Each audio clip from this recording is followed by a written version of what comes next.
এ যুবক বন্ধুরা শুনে রাখুন, হাসরের ময়দান কায়েম হবে।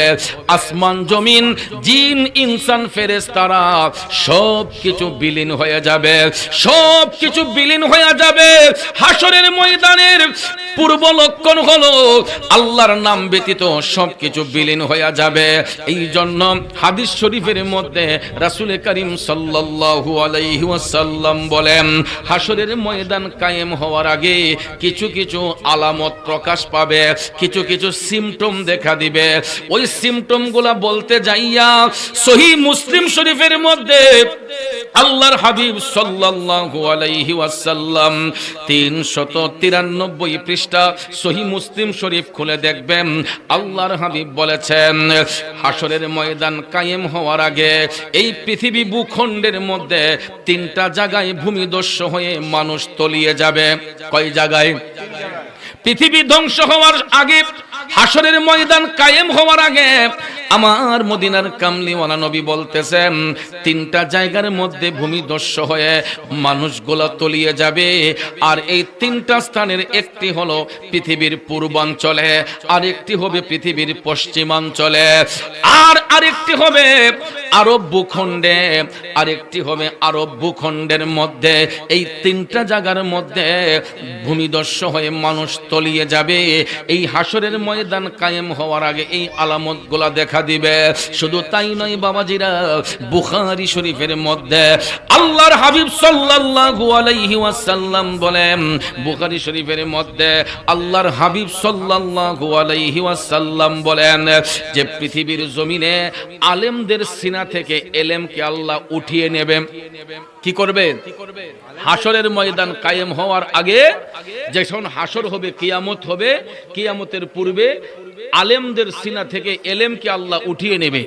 কারণ ওই আলেমগুলা সত্য কথা বলবে না, ওই আলেমগুলা মিথ্যা মিথ্যা কথা বলে সমাজের মধ্যে বিভ্রান্ত ছড়াবে। এই জন্য সিনা থেকে আল্লাহ তাআলা এলেম কেড়ে নিবে। যদিও আল্লাহ তার সিনায় এলেম দিয়ে থাকে, এলেমগুলা উঠিয়ে নেওয়া হবে। এটা আমার কথা নয়, হাদিস শরীফের কথা। শুধু তাই নয়, আল্লাহর হাবিব সাল্লাল্লাহু আলাইহি ওয়াসাল্লাম বলেন, হাসরের ময়দান কায়েম হওয়ার আগে অজ্ঞতা বৃদ্ধি পাবে, অজ্ঞতা দেখা দিবে। মানুষের মধ্যে শিক্ষা নেওয়ার পরেও কিছু কিছু শিক্ষিত মানুষের মধ্যে মূর্খদের নিয়ে আলাপ আচরণ থাকবে। শিক্ষিত মানুষের দিকে অশিক্ষিত মানুষের আচরণ থাকবে। পড়ালেখা করবে, শিক্ষা গ্রহণ করবে, কিন্তু তাদের আচরণ হবে মূর্খদের মতো। কে বলেছেন? নবী বলেছেন। কে বলেছেন? নবী বলেছেন যারা হাই এডুকেটেড পারসন দাবি করবে, উচ্চ শিক্ষিত দাবি করবে, কিন্তু এদের আচার আচরণ হবে মূর্খদের মতো। এই জন্য রাসূল বলেন হাসরের ময়দান কায়েম হওয়ার আগে অজ্ঞতা বৃদ্ধি পাবে। শুধু তাই নয়, রাসূল আরো বলেছেন হাসরের ময়দান কায়েম হওয়ার আগে অবৈধ সঙ্গম বেড়ে যাবে। যেই রকম ভাবে গরু ছাগল ওপেনলি রাস্তাঘাটের মধ্যে মেলামেশা করে, গরু ছাগলের কিন্তু পর্দার প্রয়োজন হয় না। কথা কোন ঠিক কিনা? বন্ধুরা আমার, দয়াল নবী বলেছেন আমার উম্মতের মধ্যে এমন কিছু আলামত প্রকাশ পাবে, তাদের একটা জামানা আসবে, ওই জামানার মধ্যে তাদের চোখে কোনো পর্দা থাকবে না, এদের মধ্যে শরীয়তের কোনো ঢাকনা থাকবে না, এরা জিনার কাজে লিপ্ত হবে, এরা প্রকাশ্য এরা সঙ্গম করবে। যেরকম ভাবে রাস্তাঘাটে গরু ছাগল মিলিত হয়, সঙ্গম করে, এমন একটা জামানা আসবে মানুষের মধ্যে চক্ষু লজ্জা বলতে কিছু থাকবে না। এরা গরু ছাগলের মতো ওপেনলি রাস্তাঘাটে ছেলে মেয়েরা মেলামেশা করবে, অবৈধ মেলামেশা করবে। ঠিক কিনা বলুন? এর বাস্তবতা বর্তমানে প্রকাশ পাচ্ছে। কথা কোন ঠিক কিনা? বাস্তবতা সমাজে প্রকাশ পাচ্ছে। আপনি রাজধানীতে যান, চট্টগ্রাম সিটিতে যান, সিলেট সিটিতে যান, যে কোনো সিটি শহরে যান, যে কোনো পর্যটন এরিয়ার মধ্যে যান, আধুনিকতার স্পর্শে আমাদেরকে এমন ভাবে কাবু করেছে, আমি কোনো জিনিস নিজের চোখে না দেখে মন্তব্য করি না। বাস্তবতা শুনুন, এই হাদিস শরীফের সঙ্গে বাস্তবতার কেমন মিল।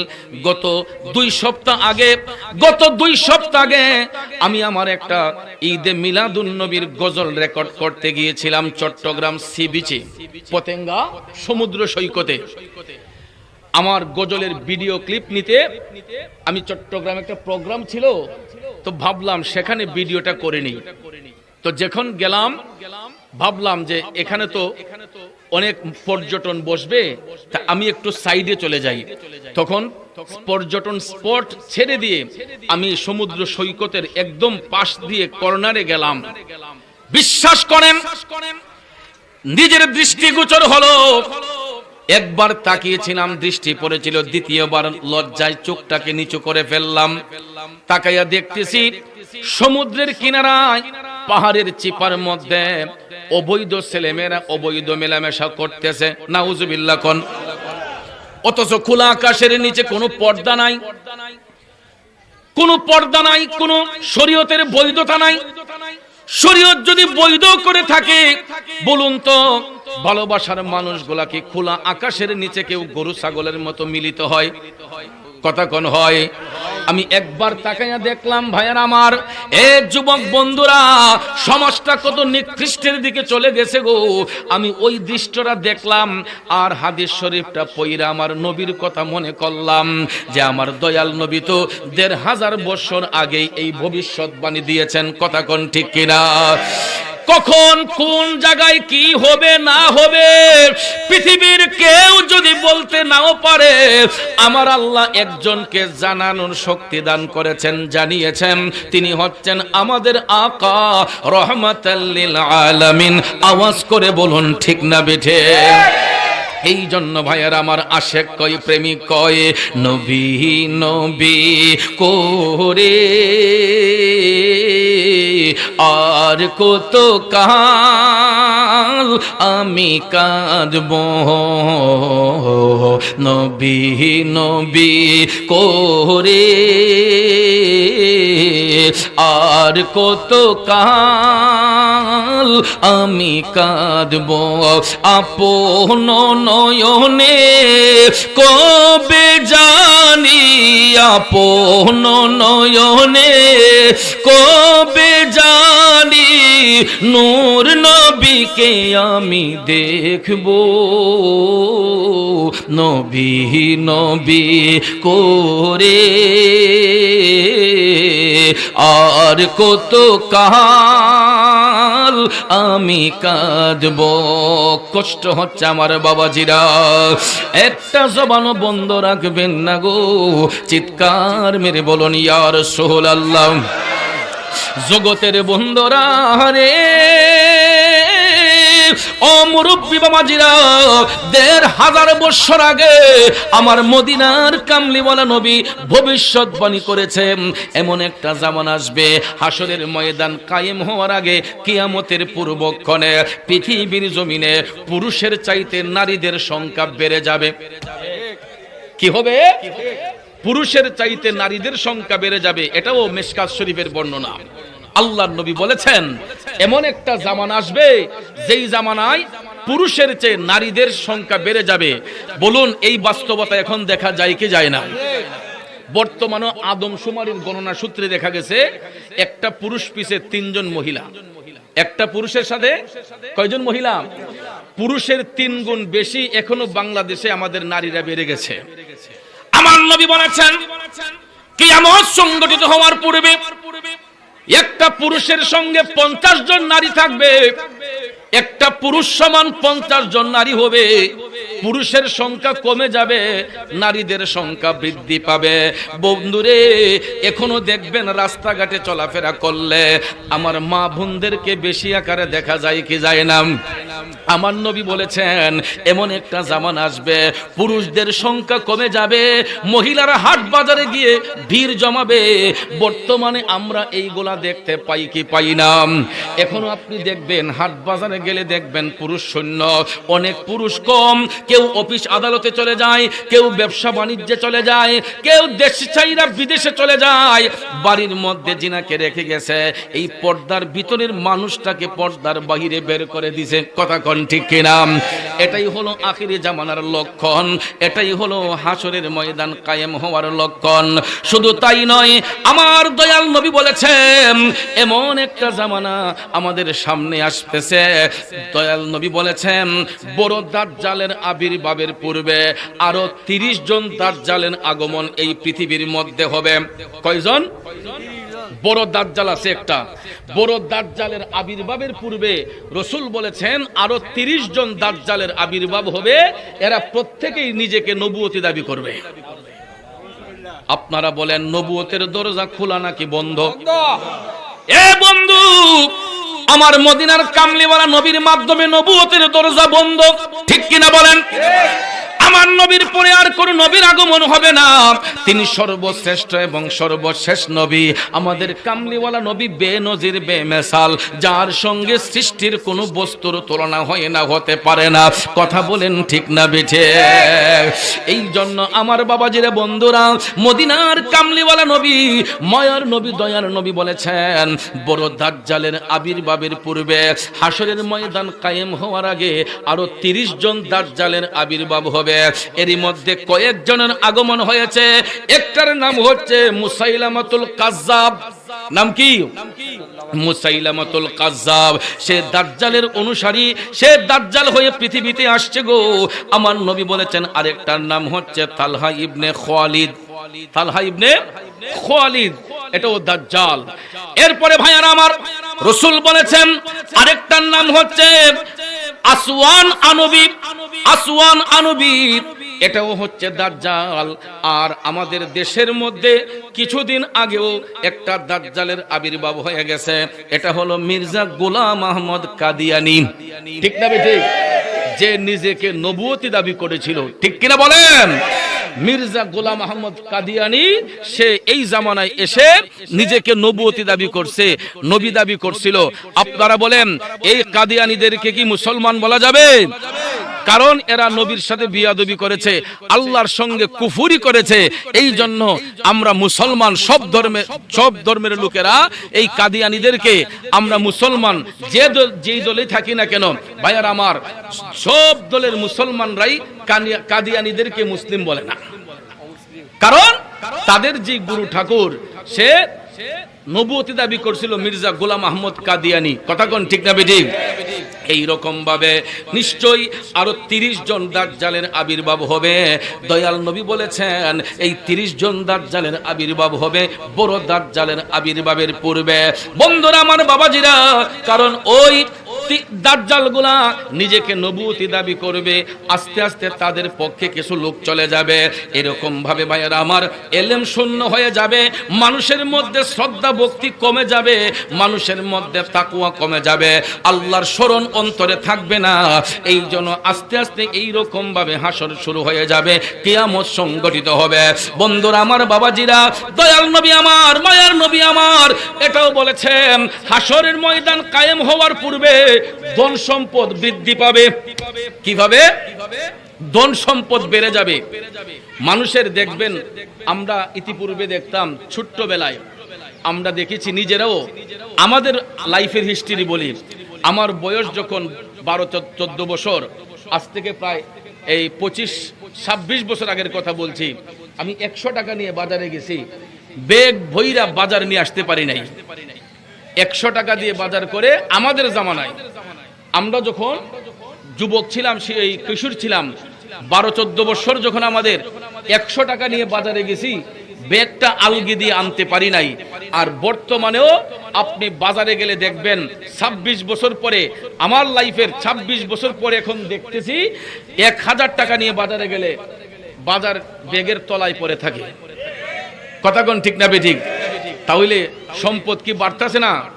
বাড়তেছে না? আগে মানুষের ইনকামিং সোর্স কম ছিল, কিন্তু বরকত ছিল বেশি। কথা কোন ঠিক না বেঠিক? এখন ইনকামিং সোর্স বাড়তেছে, কিন্তু বরকত কমতেছে। কথা কোন ঠিক কিনা? এটার কারণ হলো সম্পদ যখন বেড়ে যায় মানুষের মধ্যে অহংকারী বেড়ে যায়, সম্পদ যখন বেড়ে যায় মানুষের মধ্যে তকাব্বরি চলে আসে।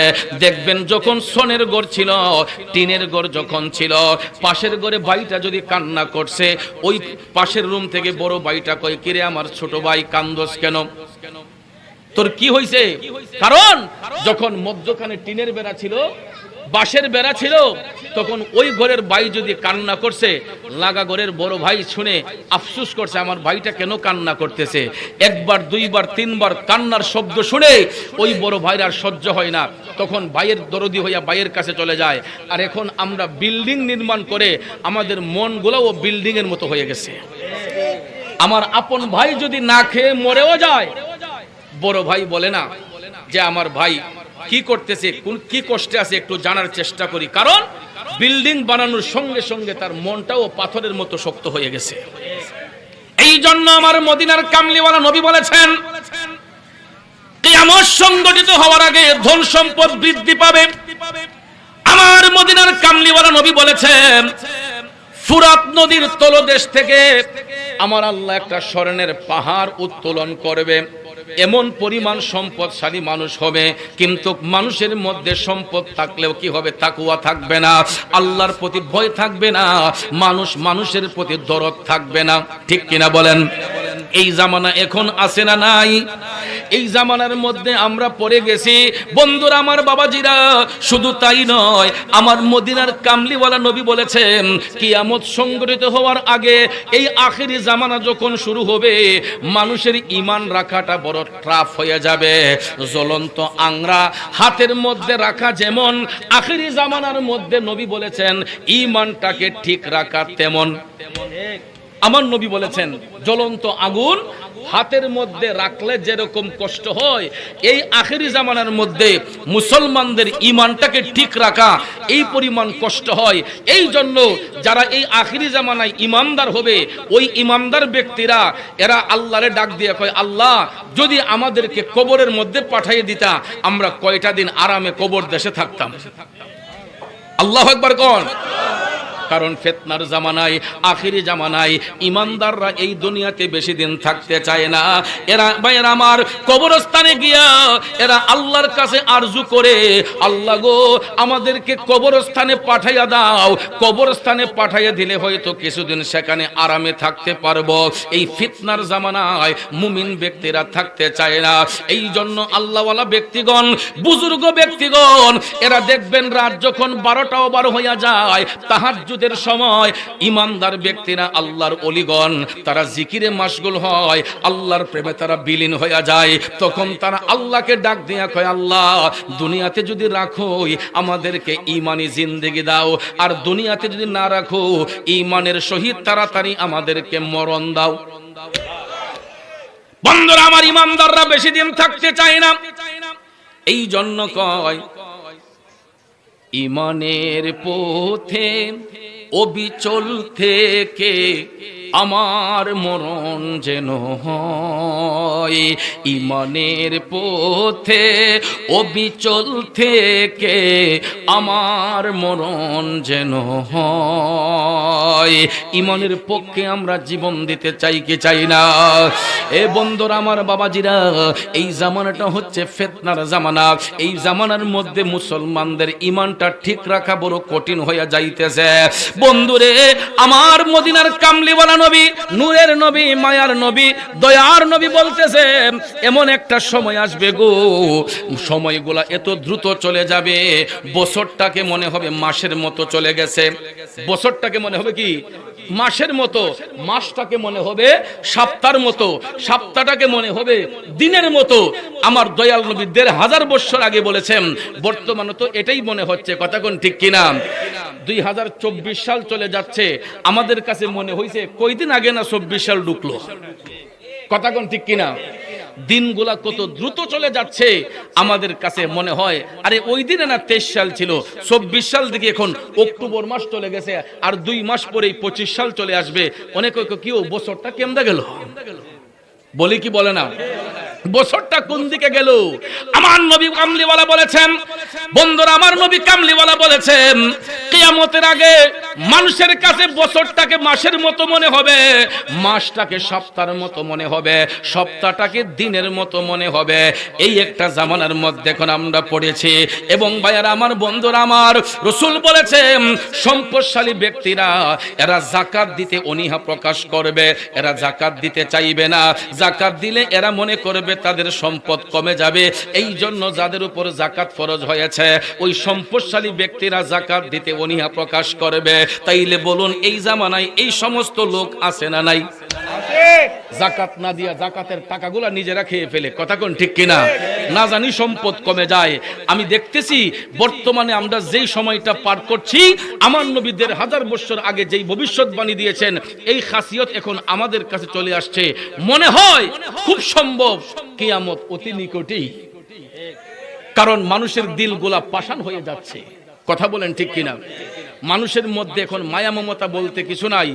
ওপেনলি এক ভাই আরেক ভাইকে খুন করে ফেলে, ওপেনলি এক ভাই আরেক ভাইকে রক্তাক্ত করে ফেলে, ওপেনলি এক ভাই আরেক ভাইয়ের মাথার মধ্যে বাড়ি মারে, কথা কোন ঠিক না ঠিক? এই দেশের মধ্যে বর্তমানে আমরা এইগুলো এখন লক্ষণীয় দেখতেছি, কথা কোন ঠিক না ঠিক? একটা নিরপরাধ মানুষকে অন্যায়ভাবে হেনস্থ করা হচ্ছে, ঠিক কিনা কোন? আপনারা হয়তো লক্ষ্য করেছিলেন ভাইয়ারা আমার, কিছুদিন আগে, গোটা কয়েকদিন আগে ভারতের এক কুলাঙ্গার আমার নবীর বিরুদ্ধে কথা বলেছিল। আপনারা হয়তো মিডিয়াতে দেখেছেন। আপনি বলেন নবীর বিরুদ্ধে যদি কথা বলে কোন ইমানদার সেটা সইতে পারবে? আমার বাবাকে যদি কেউ গালি দেয় আমি তাকে সুন্দরভাবে ক্ষমা করে দেব, আমার আফসোস হবে না, আমি তাকে ক্ষমা করে দেব। আমার মাকে তুলে যদি কেউ আমাকে গালি দেয় তাও আমি তারে ক্ষমা করে দেব। আমাকে তো অহরহ বন্ড বলে, আমরা তো নবীর প্রেমিক, নবীর গুণগান গাই বিদায় আমরা রে কয়, আমরা বলে বন্ড হুজুর। আমি মুরাদ চৌধুরীকে ১০০ বার ভণ্ড বলে গালি দেন, আমি ১০০০ বার মাথা পেতে নেব, পিঠ পেতে নেব, কিন্তু ভুলে যাবেন না বাবাকে গালি দিলে সহ্য করা যাবে, মাকে গালি দিলে ছাড় দেওয়া যাবে, আমাদেরকে গালি দিলে ক্ষমা করা যাবে। আমার মদিনার কামলিওয়ালা নবীর বিরুদ্ধে কথা বললে প্রতিবাদের দুর্গ গড়ে উঠবে। আল্লাহু আকবার। গৌসল আজম দস্তগীর নবীর দুশমনেরা শিয়ার সাবধান, নবীর দুশমনেরা রসুলের অপমানে যদি কাঁদে না তোর মন, মুসলিম নয় মুনাফিক তুই রসুলের দুশমন। রসুলের অপমানে যদি কাঁদে না তোর মন, মুসলিম নয় মুনাফিক তুই রসুলের দুশমন। কথা কোন ঠিক কিনা? অনেকে হয়তো বলতে পারে হুজুর ভারতে নবীরে গালাগালি করছে, বাংলাদেশ থেকে গালাগালি করে নবীর বিরুদ্ধে বাংলাদেশ থেকে প্রতিবাদ করে লাভ কি? এরকম কথা অনেকেই বলে, ঠিক কিনা কোন? আমি তার কথা মেনে নিলাম। বাংলাদেশের আওয়াজ হয়তো ভারতের সঙ্গে সঙ্গে যাবে না, কিন্তু নদীর কিনারায় যদি একটা ঢিল মারেন নদীর মধ্যে ঢেউ উঠে না? এই ঢেউটা কি এক জায়গায় থাকে? সঙ্গে সঙ্গে কি ওই পারে চলে যায়? সঙ্গে সঙ্গেও যায় না। এই ঢেউটা কিন্তু আস্তে আস্তে ধীরে ধীরে এপার থেকে ওপারে গিয়ে লাগে, কথা কোন ঠিক না ঠিক?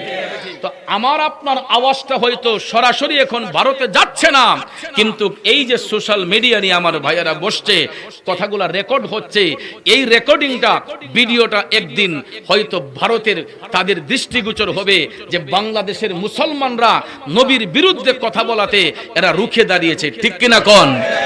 ইতিমধ্যে আপনারা লক্ষ্য করেছেন এই ভারতের কোলাঙ্গারের বিরুদ্ধে আমার বন্ধুবর আল্লামা মুফতি গিয়াসউদ্দিন তাহিরি সাহেব তিনি বিভিন্ন জায়গায় মানববন্ধন করেছেন। নবীর অপমানে যারা কথা বলেছে, নবীর বিরুদ্ধে যারা কথা বলেছিল, নবীর অপমান সইতে না পেরে আমার বন্ধু তাহিরি সাহেব মানববন্ধন করেছিল। করার পরে তিনি তো ব্রাহ্মণবাড়িয়ার সন্তান, ঠিক না ঠিক? ওনার ইচ্ছে ছিল যে যেহেতু আমি ব্রাহ্মণবাড়িয়ার সন্তান, জেলা শহরে একটা মানববন্ধন করা হোক, যাতে পৃথিবীবাসী দেখে যে ব্রাহ্মণবাড়িয়ায় নবীর সৈনিকরা এখনো জিন্দা রয়েছে। তিনি প্রশাসনিক অনুমতি চাইলেন। চাওয়ার পরে কিছু কিছু ব্যক্তি বিশেষ কারণে ব্যক্তি বিশেষদের কারণে দেখা যায় প্রশাসনিক নিষেধাজ্ঞা এসেছে, এখানে নবীর বিরুদ্ধে যারা কথা বলেছে সেই মানববন্ধন করতে এখানে দিবে না। তখন তাহিরি সাহেব প্রশাসনের কাছে গেলেন, যাওয়ার পরে সেখানে জিজ্ঞেস করলেন, তারা বলল হুজুর আপনি মানববন্ধনটা এখানে করতে পারবেন না, বিশৃঙ্খলা হবে।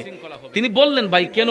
এটা তো নবীর অপমানের বিরুদ্ধে, নবীর অপমানের বিরুদ্ধে আমি কথা বলবো, যারা আমার নবীকে গালি দিয়েছে তাদের বিরুদ্ধে আমরা মানববন্ধন করবো, এখানে তো লাঠি সোঁটা কেউ মারবে না, কথা কোন ঠিক না ঠিক?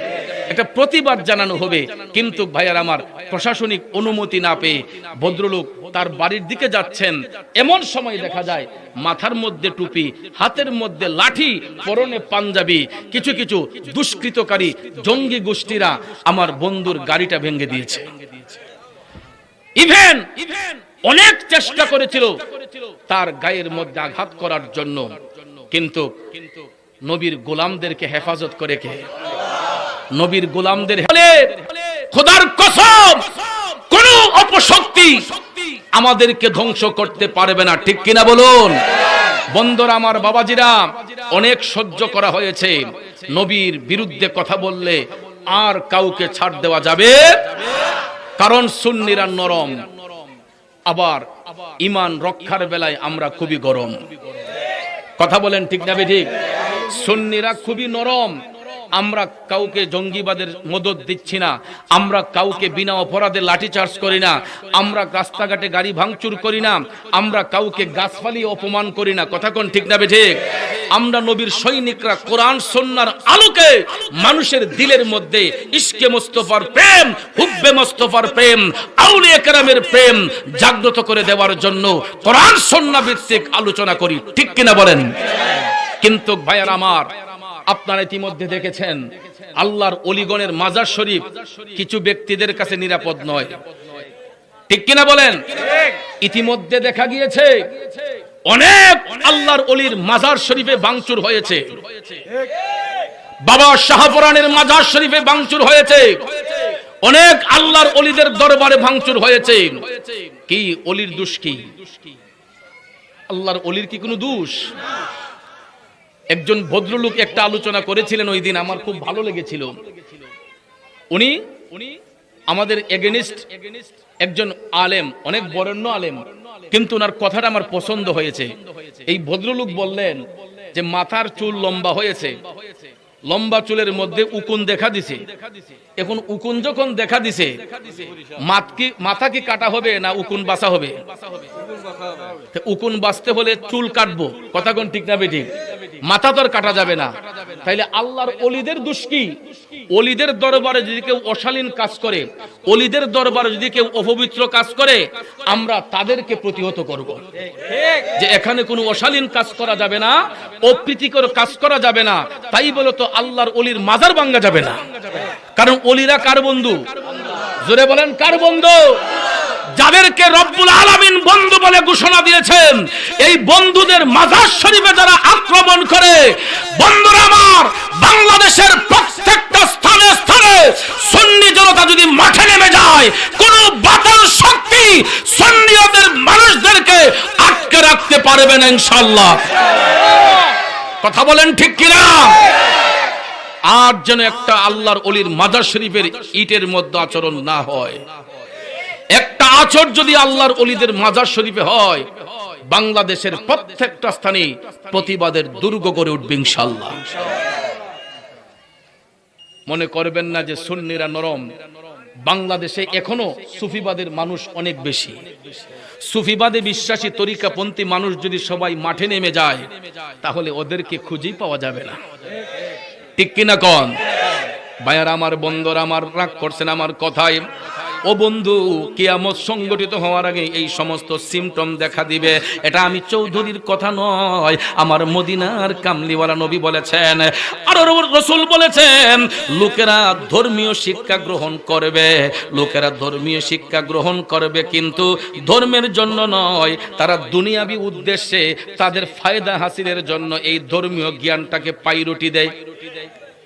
দুনিয়াবি ফায়দা লুটার জন্য। যদি এরা জ্ঞান শিক্ষা করে, এদের শিক্ষাটা হচ্ছে দুনিয়ার ফায়দা লুটার জন্য, আখেরাতের জন্য নয়, আল্লাহ পাবার জন্য নয়। কথা কোন এমন লোক আছে না নাই? মাথায় টুপি, মুখে দাড়ি, জুব্বা কুর্তা লাগায় তো অনেকে দুর্নীতি করতেছে, দাঙ্গা হাঙ্গামা করতেছে, চল চাতুরি করতেছে। আবার দেখবেন কোরআন শরীফ খুললা অ্যাডভাইস করে, হাদিস শরীফ খুললা কোরআন হাদিসের আলোচনা করে। কথা কোন এমন আছে না?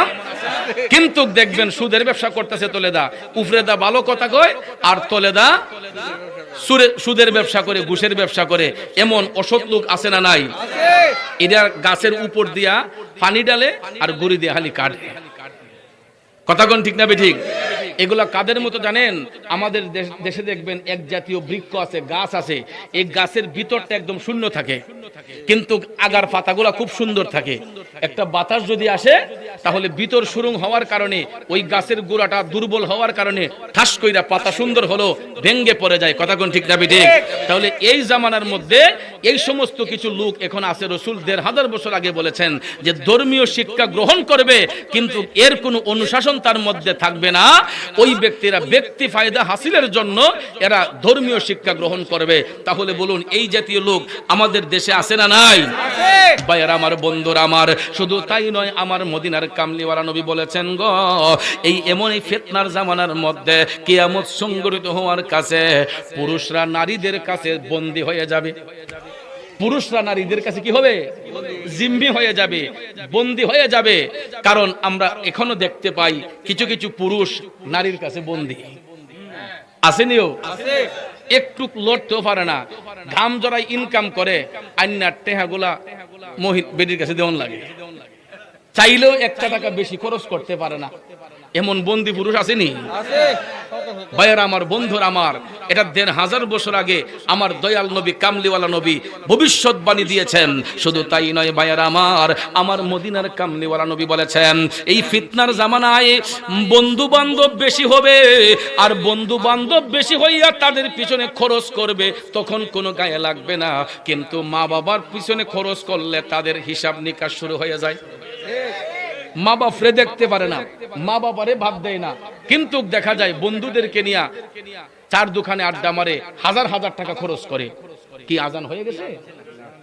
কষ্ট হইতেছে আপনাদের? যুবক বন্ধুরা আমার, মনোযোগ। অল্প সময়ে মেন কথাগুলো শুধু বলে যাচ্ছি।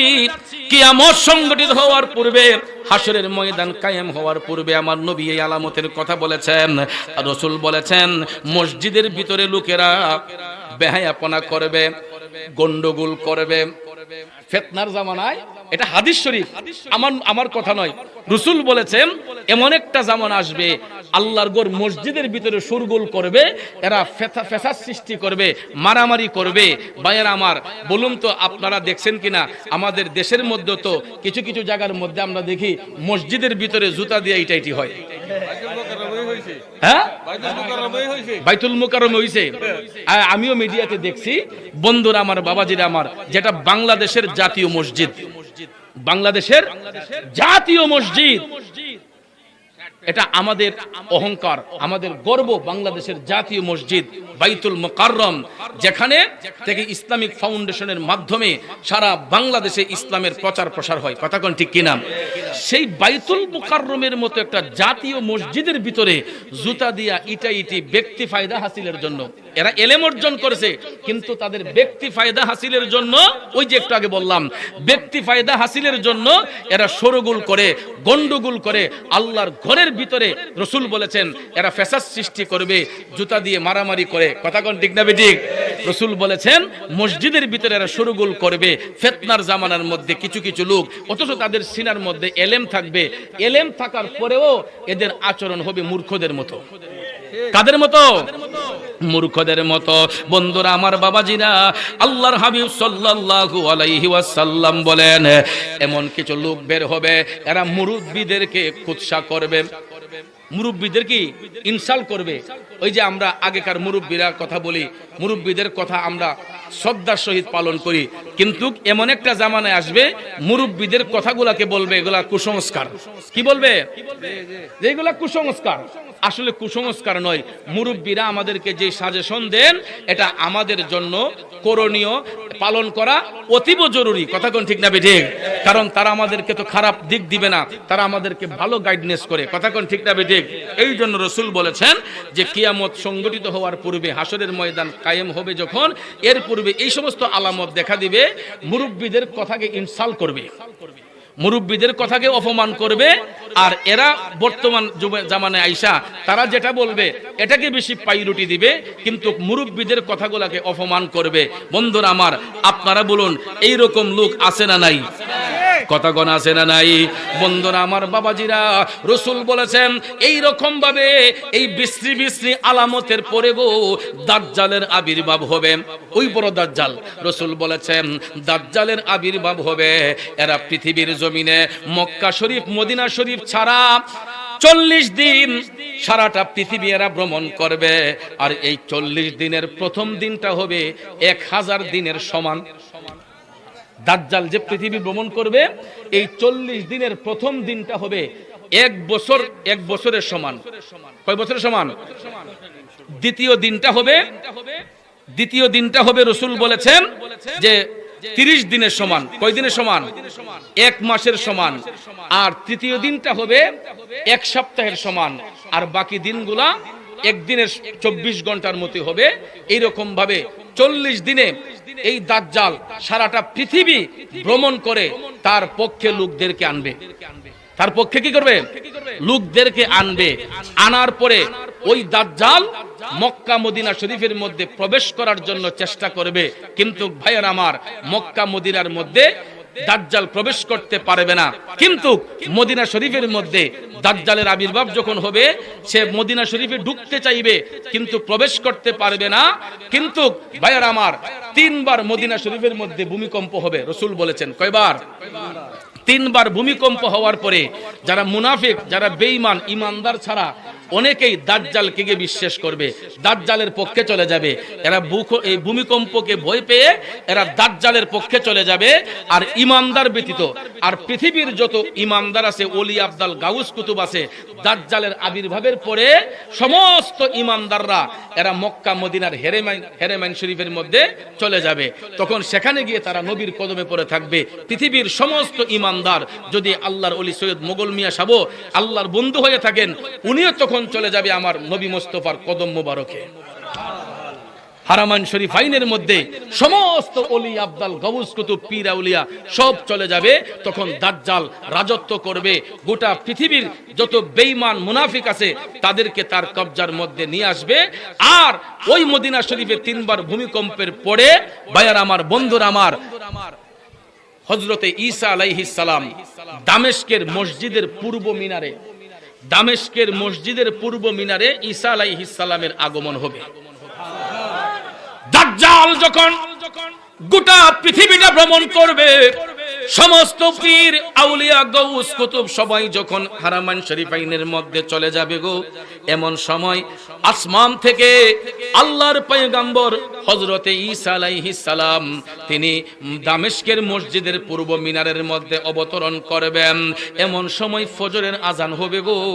ফজরের আজান হওয়ার পরে যখন নামাজের ইমামতির সময় হবে, জামাত যখন শুরু হবে, মসজিদের সকল মুসল্লিরা হযরতে ঈসা আলাইহিস সালামকে অনুরোধ করবে নামাজের ইমামতির জন্য।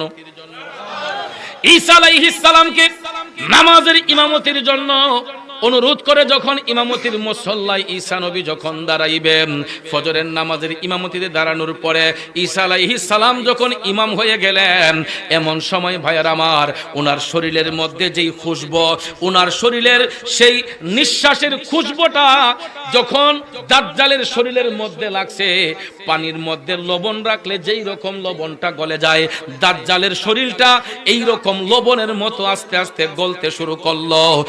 ঈসা আলাইহিস আলাইহিস সালামের নাকের সুঘ্রাণটা, শ্বাসটা যতটুক দূরে যাচ্ছে ততটুক দূর পর্যন্ত এই দাজ্জাল প্রবেশ করতে পারে না। তখন ঈসা আলাইহিস সালাম ফজরের নামাজ পড়া তিনি দাজ্জালের পিছু নিলেন। দাজ্জালের পিছু যখন নিছেন গো, নেওয়ার পরে দাজ্জালের পিঠের মধ্যে তীর নিক্ষেপ করলেন ঈসা আলাইহিস সালাম।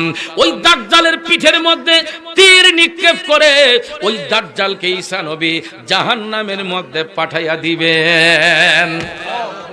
দাজ্জালকে ঈসা আলাইহিস সালামের তীর নিক্ষেপ করে জাহান্নামের মধ্যে পাঠাইয়া দিবে। এরপরে ভাইয়ার আমার আস্তে আস্তে হাসর সংগঠিত হবে, কিয়ামত সংগঠিত হবে, যেখানে সমস্ত আত্মা নফসি নফসি বলে ক্রন্দন করবে। আর ওই সময়ে আমার আকা আমাদের নবী মুহাম্মদ রাসূলুল্লাহ সাল্লাল্লাহু আলাইহি ওয়াসাল্লাম ইয়া রব্বি হাবলি উম্মতি, ইয়া রব্বি হাবলি উম্মতি বলে দয়াল নবী কাঁদবে। জুড়ে কোন সুবহানাল্লাহ। আল্লাহর দরবারে নবী সিজদায় পড়িয়া গুনাহগার উম্মতকে দাও মাফ করিয়া। রব্বি হাবলি বলে নবী কাঁদেন উম্মতের মায়ায়, নবী কাঁদেন মদিনায় আজও উম্মতের মায়ায়। কথা কোন ঠিক কিনা? আমার মনে হয় মাগরিবের আজান সন্নিকটে, ঠিক না? আর কয় মিনিট আছে? 3 মিনিট আছে। 3 মিনিট আছে মাগরিবের আজানের।